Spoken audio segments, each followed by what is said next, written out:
Bonjour à tous. Alassane Ouattara, réélu à la tête de la Côte d'Ivoire avec 83,7%. Le président Ouattara dévance largement les 6 autres candidats en lice pour la présidentielle du 27 octobre dernier.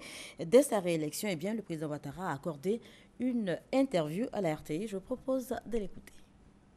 Je suis un homme heureux, ça se voit sur mon visage, et dire toute ma fierté à mon pays, à mes concitoyens, d'avoir réussi une élection totalement apaisée, une campagne apaisée également, et en cela je voudrais rendre hommage et féliciter tous les candidats. Et le peuple ivoirien a montré sa maturité et sa soif de démocratie.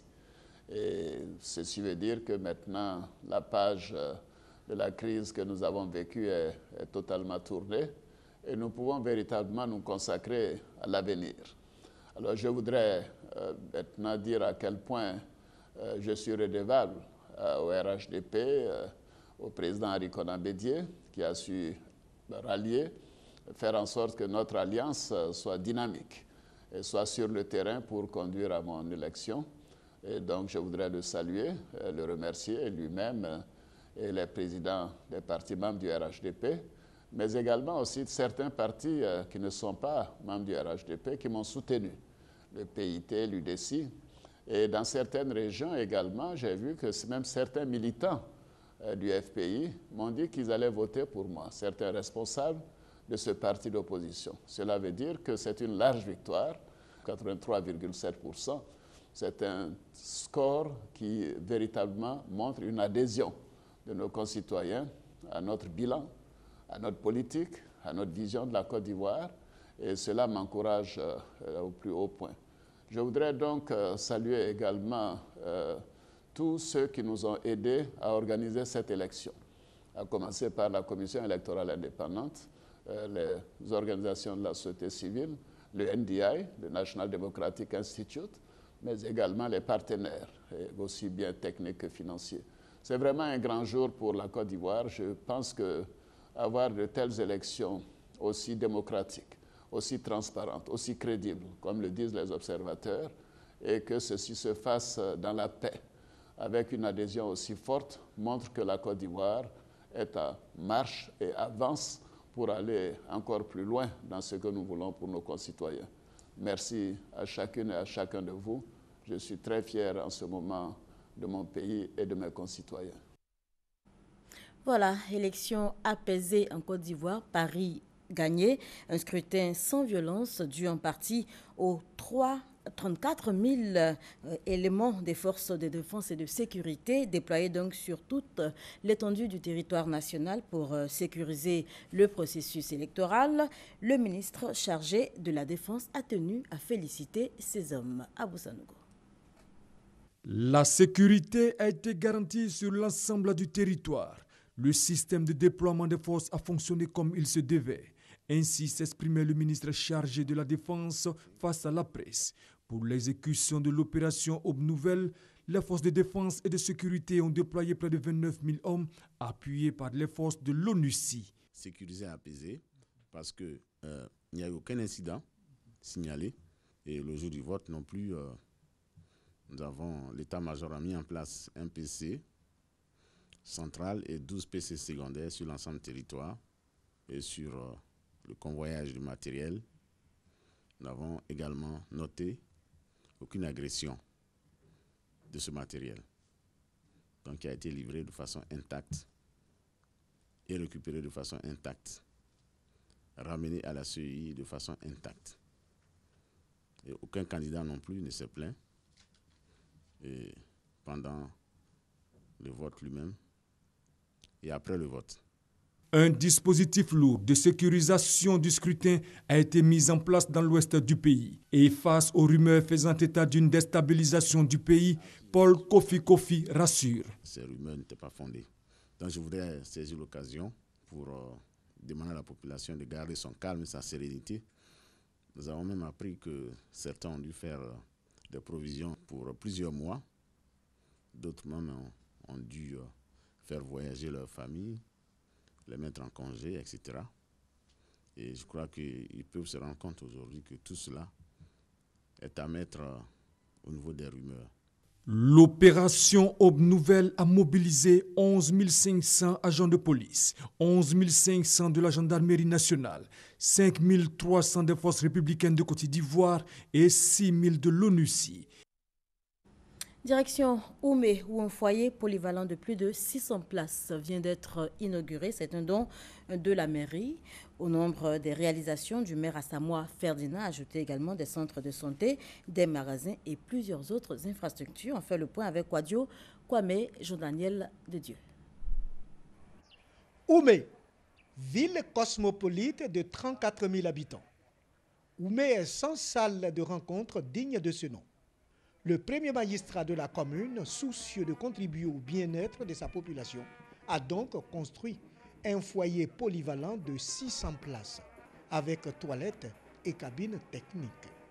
Pour le maire de la commune, Oumé ne disposant pas d'assez de ressources financières, les populations doivent donc se rassembler autour de l'essentiel qui est le développement de la cité commune.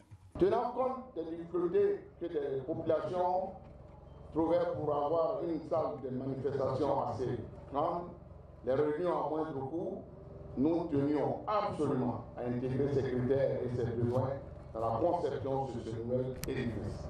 Pour le parrain de la cérémonie, la richesse d'Oumé doit résider dans la diversité culturelle de la localité. Ouattara Zoumana a alors appelé les populations d'Oumé à s'unir autour du maire pour la réussite de sa mission. Mesdames et messieurs, aider le maire à réussir sa mission, parce que le village n'appartient pas à Samoa, le village nous appartient à tous. Si Oumé est arrangé pour nous tous. Le maire a reçu 200 chaises de la Fondation Petrosi. Depuis sa prise de service en 2013, le maire Assamoah Bikone a aussi réalisé des magasins, la clôture du stade municipal, des infrastructures scolaires et sanitaires. C'est pourquoi le préfet d'Oumé a saisi l'occasion pour inviter toutes les forces vives d'Oumé à se mettre ensemble pour l'essor de leur terroir commun. On revient sur les bords de la lagune Ébrié, les festivités marquant le nouvel an chez le peuple Nzima Kotoko de Grand Bassam se tiendront du dimanche 1er au dimanche 8 novembre prochain. En prélude à l'événement, les populations ont assisté à la retraite de l'Edo Ngbolé. Le tam-tam sacré s'est donc retiré dans la forêt sacrée. Il restera pendant une semaine. Sa sortie marquera donc le début de la Bissa. On en parle avec Herman Liamia.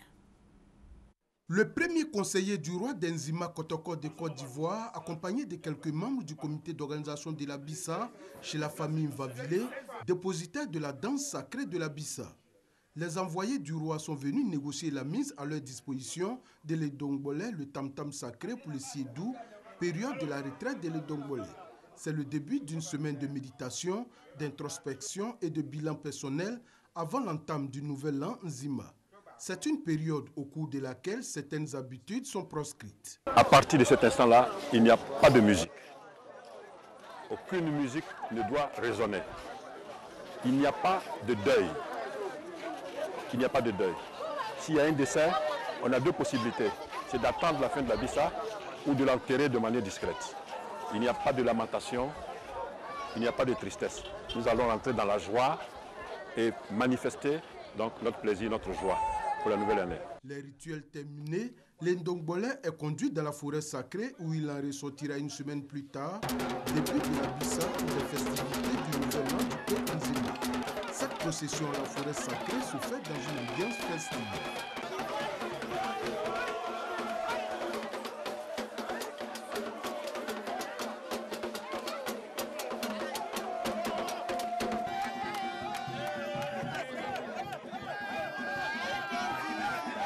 Le 1er novembre prochain, le peuple Nzima sera aux côtés de son roi pour démarrer la célébration de son nouvel an. Une semaine de festivités marquée par les danses, la critique sociale, les réjouissances, les retrouvailles et les découvertes.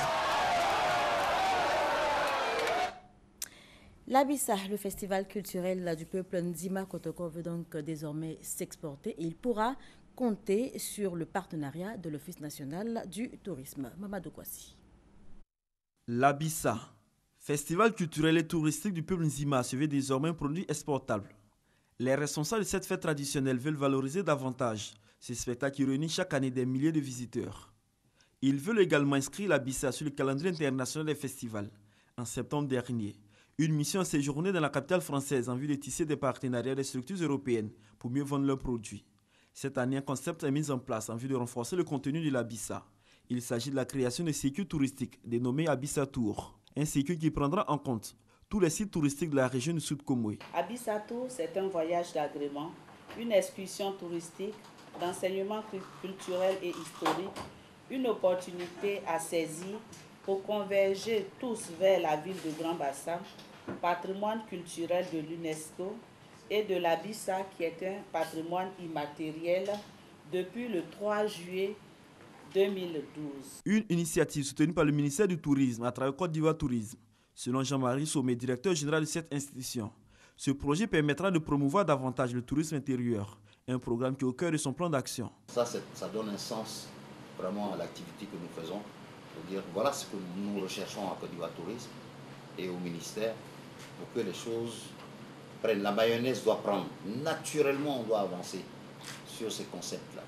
Toujours selon le directeur général de Côte d'Ivoire Tourisme, plusieurs agences de voyage et des structures internationales de promotion touristique ont annoncé leur participation à cette fête traditionnelle du peuple Nzima, peuple du sud de la Côte d'Ivoire. Hors de chez nous, 338 otages, dont 138 femmes et 192 enfants, libérés ce mardi au Nigeria.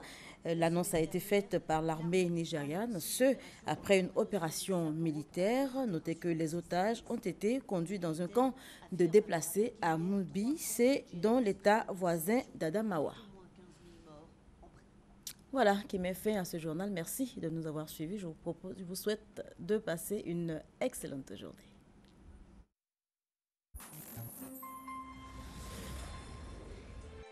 RTI 1, la chaîne qui rassemble.